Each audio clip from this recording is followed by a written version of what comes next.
After a months-long investigation into the overdose death of beloved Friends star Matthew Perry, this morning, 5 suspects facing federal criminal charges. The investigation revealed that in the fall of 2023, Mr. Perry fell back into addiction, and these defendants took advantage to profit for themselves. The Department of Justice claiming a broad underground criminal network, including 2 doctors and the actor's live-in assistant, used Matthew Perry as a personal piggy bank by securing and selling him the powerful drug ketamine. Requesting 2 additional units and a supervisor to respond to Lucille Drive. In late October, Matthew Perry was found unconscious, slumped over in his hot tub in his L.A. home, the autopsy revealing he died from acute effects of ketamine.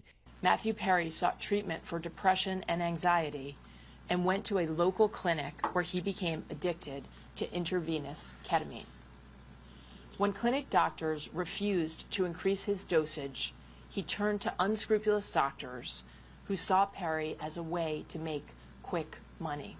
Over the span of less than 2 months, authorities allege Dr. Salvador Plasencia sold the actor 20 vials of ketamine for $55,000 cash. He wrote in a text message in September 2023, quote, "I wonder how much this moron will pay." Even as Perry's addiction became obvious, the indictment says Dr. Plasencia continued to inject him with ketamine and even left additional vials for Perry's assistant. Plasencia saw Mr. Perry freeze up and his blood pressure spike. At another point, Plasencia admitted to another patient that Mr. Perry was spiraling out of control with his addiction. He knew this was wrong, and he knew he was risking Mr. Perry's life. And yet they continued to sell the narcotic. And yet they continued to sell it. Plasencia pleading not guilty late Thursday. You say that your client exhibited perhaps a lack of judgment, but what the indictment seems to show is that he was really a charlatan administering ketamine to Matthew Perry, who was a known addict and was clearly in the throes of addiction. That's what the government's alleging. Whether or not that's what actually happened, we'll have to see if it plays out.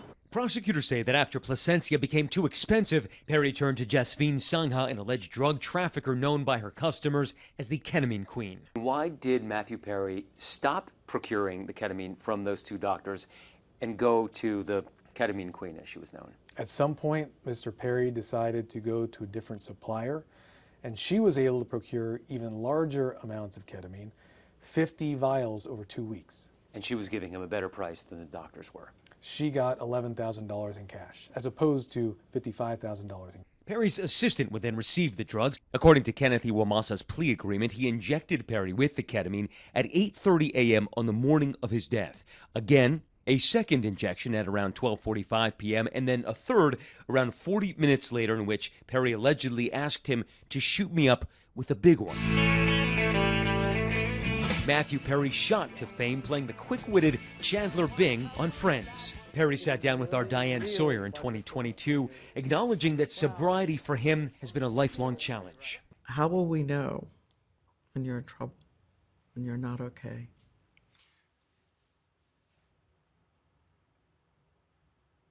If I say, I'm just going to chill alone at home tonight.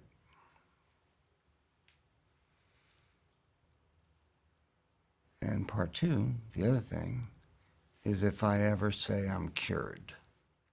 Both Dr. Plasencia and Sangha, the alleged ketamine queen, have pleaded not guilty. They face decades in prison if convicted. The other 3 have pleaded guilty and will be sentenced in the coming weeks. Now, Matthew Perry's family are releasing a statement saying that they remain heartbroken about this loss, but that it has helped to know that law enforcement has taken his case very seriously. Matt Gutman, ABC News, Los Angeles.